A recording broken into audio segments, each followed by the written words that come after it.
Hola, ¿qué tal? Te doy la más cordial bienvenida a esta primera cápsula de lo que son estadísticas matemáticas. Pues bienvenido y vamos a ir iniciando propiamente con lo que corresponde a nuestro material de esta cápsula.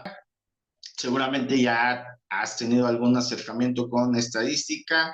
Si no es así, bueno, en esta cápsula y en la siguiente estaremos hablando de todas las cuestiones teóricas. Primero que nada, recordarte, si no lo sabes, si ya lo sabes, pues hay que refrescar un poquito lo que es la estadística. La estadística es una disciplina que se encarga básicamente de lo que es la recolección de los datos, de organizarlos, de analizarlos y finalmente de hacer una interpretación de todos ellos con el objeto de obtener conclusiones significativas y todo ello con la finalidad de poder tomar decisiones informadas.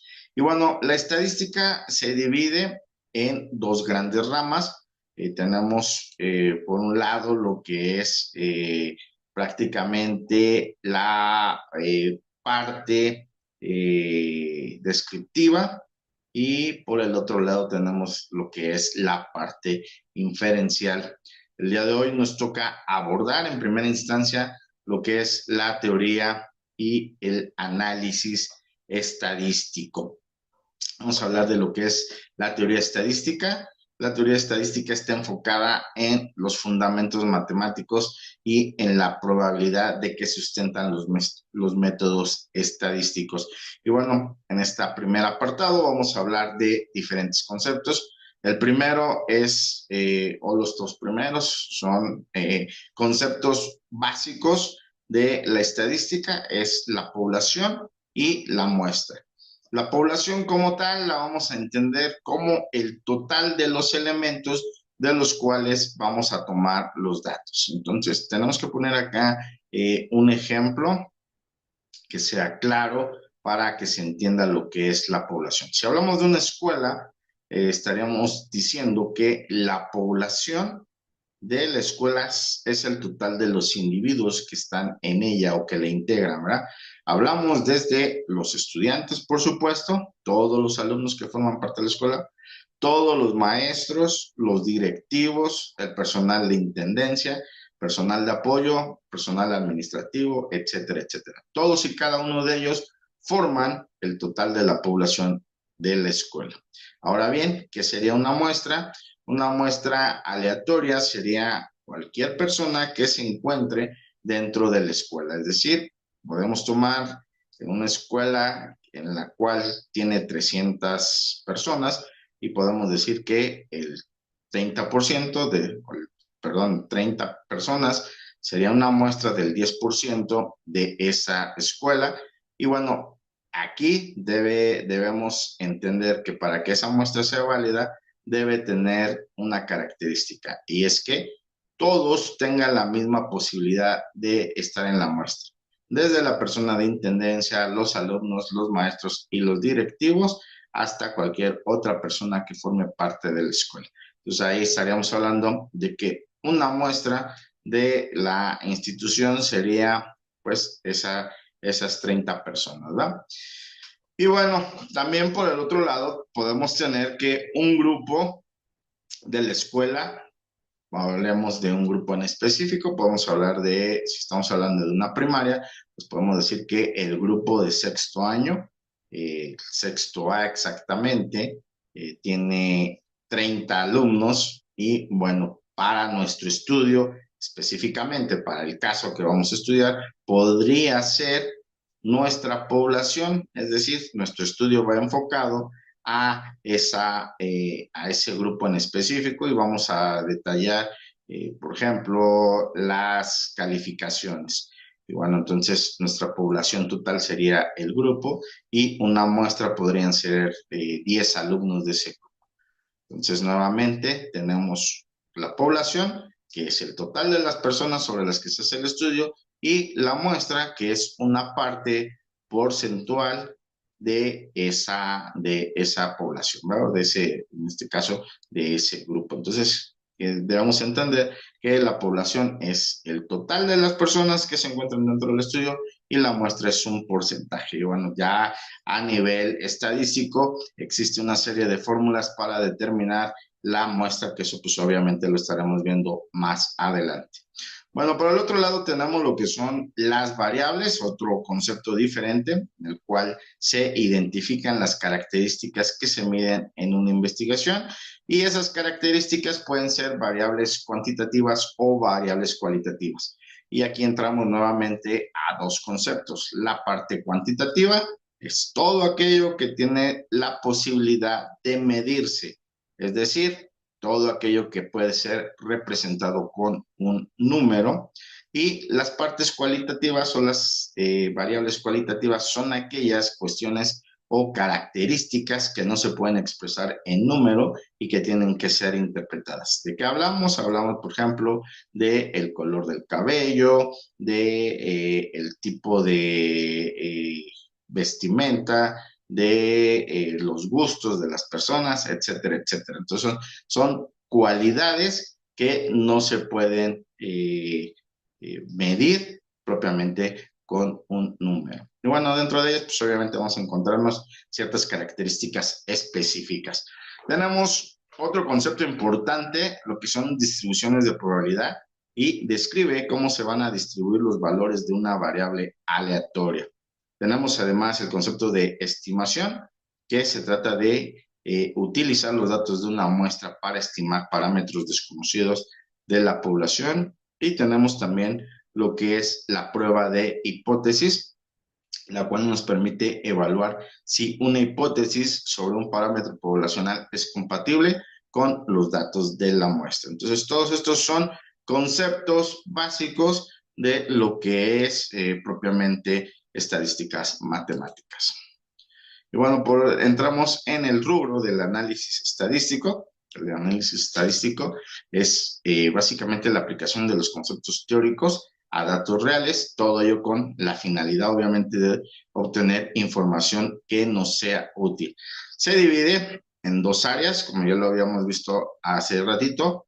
Tenemos lo que es estadística descriptiva, que se encarga de resumir y describir los datos de una muestra utilizando medidas como lo que es la media, la mediana, la moda, la desviación estándar y los diversos gráficos. Básicamente nos estaremos enfocando en un apartado, en una unidad de esta materia en lo que es estadística descriptiva.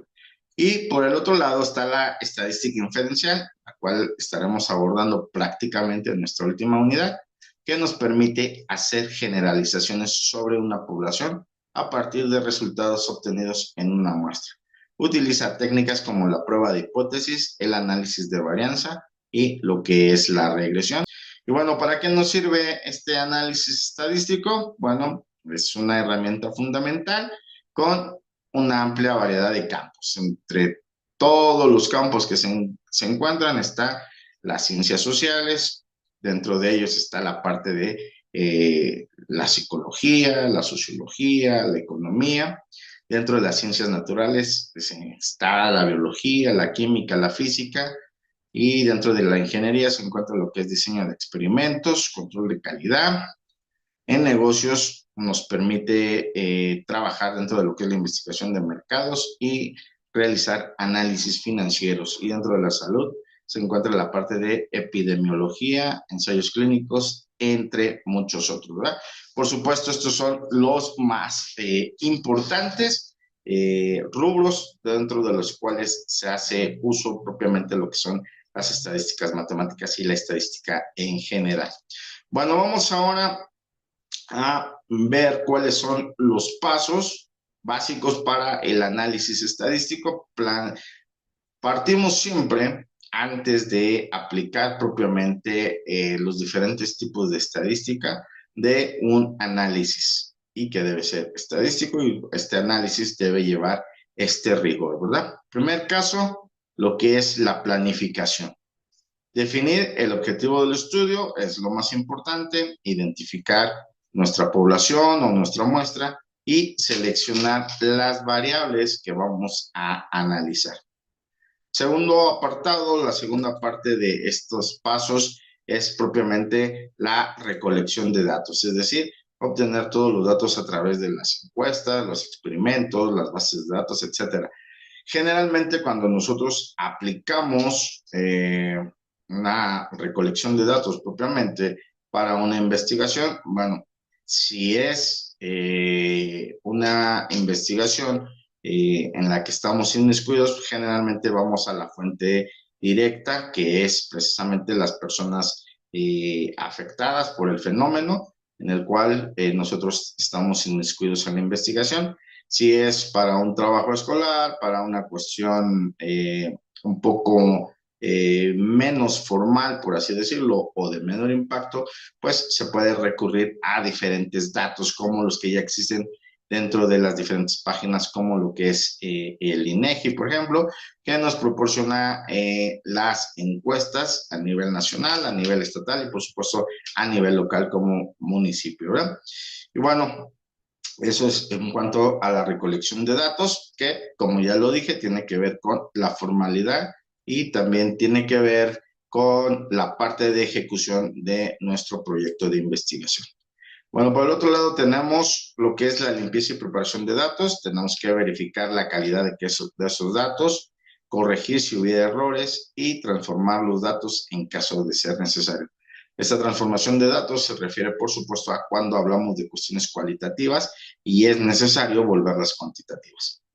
En el siguiente punto tenemos lo que es el análisis descriptivo.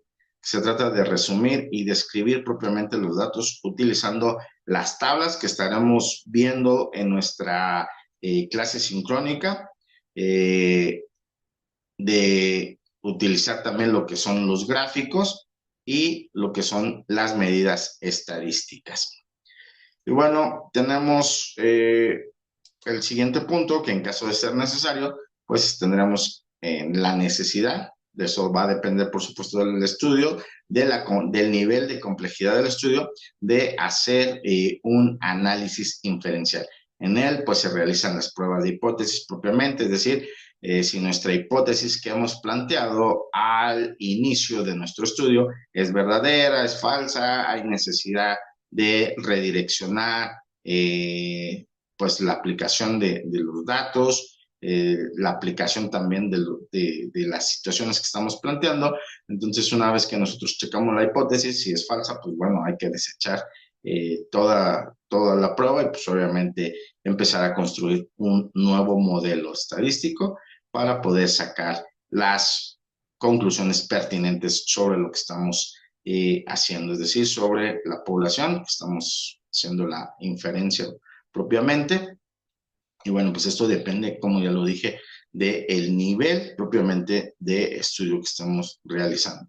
Si se comprueba la hipótesis, pues obviamente podemos inferir que lo que habíamos planteado al inicio es cierto, pero si no se cumple la hipótesis, pues es necesario desecharla y cambiar propiamente el rumbo del estudio que hemos planteado originalmente. Y bueno, finalmente la interpretación de los resultados, que es explicar propiamente lo que se ha obtenido, todo en el contexto del problema de investigación y comunicar las conclusiones que sean de manera clara y concisa.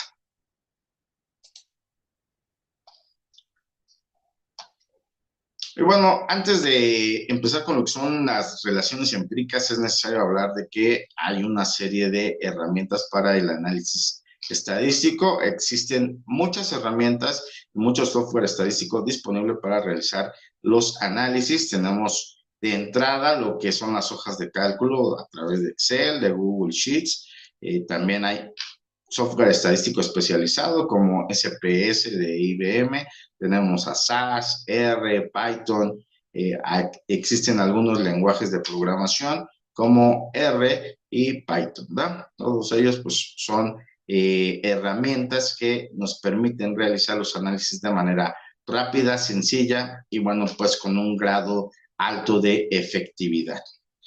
Y bueno, pues ahora sí vamos a hablar de lo que son las relaciones empíricas.